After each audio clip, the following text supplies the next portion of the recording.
guys? Okay. So, math homework this week's a little bit different. We're not doing a math minute. You are being given the job of performing 2 to 3 different activities with your family. You can choose to do this either with parents, with the whole family, with a sibling. It's totally up to you.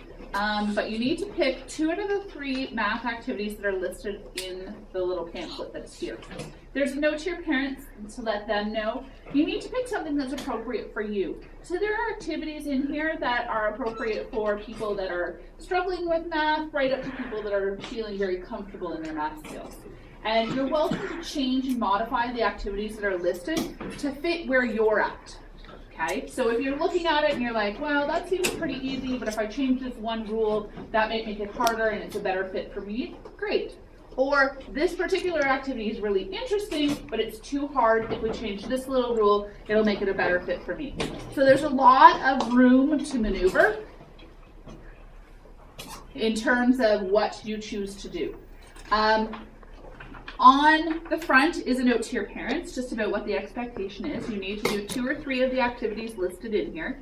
And then your job is to take your homework book, write down which 2 activities or 3 activities that you did, and you need to write me a paragraph. In that paragraph, you need to tell me what math you used for that activity and how you used it. So a little bit about what kind of number sense, what kind of skills you were using when you were doing that activity. Now it says in here, family selected board game. It can be any board game as long as there's math connections. So doing something that's strictly kind of a literacy based or just kind of a fun game that doesn't have any counting or math associated with it wouldn't be the kind of board game I'm talking about. Okay, so if you chose to play Monopoly where you're counting up and playing with the bank, and maybe you're given the role of banker, where you're doing a little more of the math, that's what we're looking for, okay? So the goal is that you get to do some fun activities with your family that are reinforcing some of the number sense pieces. In this package, on the second page, is some information for mom and dad around best practices. So this is from Jo Boaler, that's who's written it. She's a recognized professor of mathematics, and I think last year if you did some stuff around growth mindset and around that kind of thing, that's where this came from. A lot of the teachers took a course from her last year online, and I saved this because I think there's some really good tips for parents around math and how you guys acquire math and the things that are important to do as parents. So I've included that on the back page. So on the front, you have a little note from me. You have one of the games you can choose to play, some information for your parents, and then there's 2 full pages of math activities or games that you can choose to do. So 2 to 3 of them, and then your job is to write me a paragraph on what it is that you've learned relating to your math. Okay, Hunter, questions? Can you write your paragraph on a computer and print it? What have I said about that in the past? I don't know.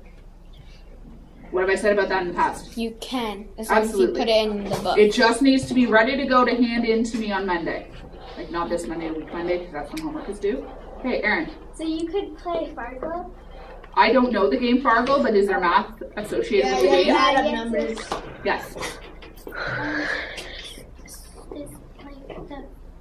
Do you have like certain board games on there, or do you just? I didn't get into specifics. You are looking for a board game that has some kind of math component to Is it. that all the activities that go that? No, there's a bunch of math specific games or activities that you can do on here, and then I've got one of them is listed as board games. Okay. Yep. There's a whole collection of things here that are listed that don't require board games. Yep. Do you still have to read? Yes, you still have to read. That is an expectation from now until June. So every day, March break, Easter, all of it, I am expecting you to read, just so we're clear. Sarah? So I have to write a paragraph about each of the games we play? You only need to write me 1 paragraph. So in that 1 paragraph, you can tell me about both games or all 3 games. So that's fine. Can you do more than one? If you would like, I will accept absolutely more than 1. Yep. So we write some paragraphs in our notebooks, right? Yep. Yep. Okay, thanks. You can turn it on. So it's the